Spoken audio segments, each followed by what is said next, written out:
that this was excessive force? Yes. Did they put this to the grand jury like they should have? Yes. And for some reason, the grand jury came down with the decision they did. Question, and we don't have all the facts. And the judge limited what they would release, right, from the grand jury? Yeah. And I have a see. My blame here is on the grand jury and the prosecutor out there because this guy should be in jail. Right? All right. Well, let's go to the next sound on tape because I want to ask you, Kimberly, about Eric Holder announcing the new investigation, and we also have J. Christian Adams criticizing Holder's decision together. Okay. I'm here to announce that the Justice Department will proceed with a federal civil rights investigation into Mr. Garner's death. Mr. Garner's death is one of several recent incidents across our great country that have tested the sense of trust that must exist between law enforcement and the communities they are charged to serve and to protect. Something bigger going on here. These are attempts to delegitimize the system of justice in this country, in America, by invoking this history that is way in the rearview mirror. These are folks who want to always blame law and order, the police. They're always on the side of the lawless. It's a bigger battle than just what happened in Ferguson. It's an effort to delegitimize the American system of justice. All right, KG, Eric Holder announces an investigation. Does that change the implication of the case? So it's almost all about race, because that's the only way you can do this. It's about a civil right violation. But him calling for an investigation every time he thinks it's politically expedient is nothing new. It's like B follows A in the alphabet. It's just going to happen every time.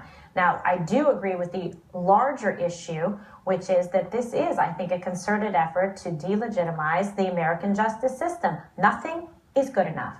No amount of hours or witnesses in front of a grand jury. Everything is assumed from a premise of injustice, of racism, of animus and distrust with the police department. Well, you never know how bad you respect or need a police officer till a loved one or yourself is in a position to be harmed and you call the cops, and boy, are you appreciative, because are any of us doing the jobs that they're doing? Yeah, and they don't. Anybody else want to do that job? It's not like police are saying, "Hey, I want to get up this morning and go out and start harassing a black male for selling cigarettes, get him in a chokehold, and tackle him." Can you tell me who this Yahoo was who was talking on? J. Christian Adams. Yeah, who is he? He's a lawyer. He's a lawyer from the Justice Department. DOJ.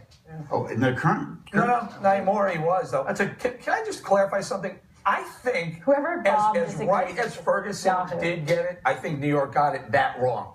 I'm on the same side that I think that there should have been at least an indictment for a lesser charge in there. I just want to make that clear. I'm not saying that I think everything worked out right in New York. So we should just walk away from it and say the grand jury did their job and that's it? Well, okay, here's the thing. The police are also the system. Yeah. Here's the thing. There's a lot of parallels. There was a big decision about 15, I don't know, O.J. Simpson, how long ago, where I think there was a miscarriage of justice. But you know what? It was the system. It was a jury of his peers. He was acquitted of murdering his wife. You live with it. It's not perfect. And then he was convicted. There was a civil case against him. Probably in the world. And he was found responsible. And J. Christian Adams was in the Civil Rights Division, so he was overseeing these exact kind of cases in the Department of Justice.